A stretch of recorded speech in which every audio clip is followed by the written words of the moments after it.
Hello everyone, welcome to my channel. நம்ம லைஃப்பில் சில பேர் நமக்கு அட்வைஸ் தருவாங்க. அதில் ஒரு அட்வைஸ் இதுவாக கண்டிப்பாக இருக்கும்னு நான் நினைக்கிறேன். ஏன்னா எனக்கு இருந்திருக்கு. நிஜத்தில் வாழ பழகு, கற்பனையில் வாழாத அப்படின்னு சொல்லுவாங்க. நான் என்ன சொல்கிறேன்னா, நிஜத்தில் நம்ம வாழ்ந்து தான் ஆகணும், வேறு வழி இல்லை. ஆனால் கற்பனையிலையும் வாழ்ந்தால் நல்லாயிருக்கும். இப்போது நமக்கு ஒரு சில விஷயம் நடக்காதுன்னு நமக்கு தெரியும். ஆனால் அதை கற்பனையில் நம்ம நடக்கிற மாதிரி நினைக்கும் போதே அதில் நிறைய சந்தோஷம் கிடைக்கும். அது நடந்தால் கூட அவ்வளோ சந்தோஷம் கிடைக்குமான்னு தெரியாது. ஆனால் அந்த கற்பனையில் நமக்கு நிறையவே சந்தோஷம் கிடைக்கும். இப்போது நான்லாம் என் அக்காலாம் ரொம்ப மிஸ் பண்ணுறேன். எனக்கு ரொம்ப பிடிச்சவங்க எங்கள் அக்கா. அவங்கள நான் ரொம்ப மிஸ் பண்ணுறேன். ஆனால் நமக்கு பிடிச்சவங்க நம்ம கூடவா இருக்காங்க? எல்லா நேரமும் இருக்க மாட்டாங்க.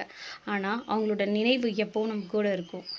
அந்த நினைவு தான் என்னை ரொம்ப சந்தோஷமாக வச்சுருக்கு அப்படின்னு சொல்லலாம்.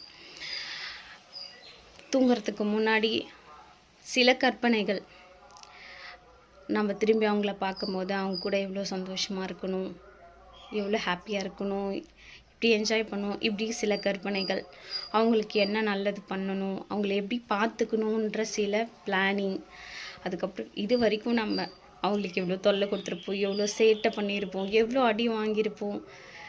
இந்த அழகிய நினைவுகள்லாம் நினச்சாலே அவங்க நம்ம கூட இல்லைனாலும் அவங்க நம்ம பக்கத்துலேயே இருக்கிற மாதிரி இருக்கும்ல. இந்த கற்பனையில் வாழ்ந்தாலும் நமக்கு சந்தோஷமாக தான் இருக்கும். தேங்க்யூ.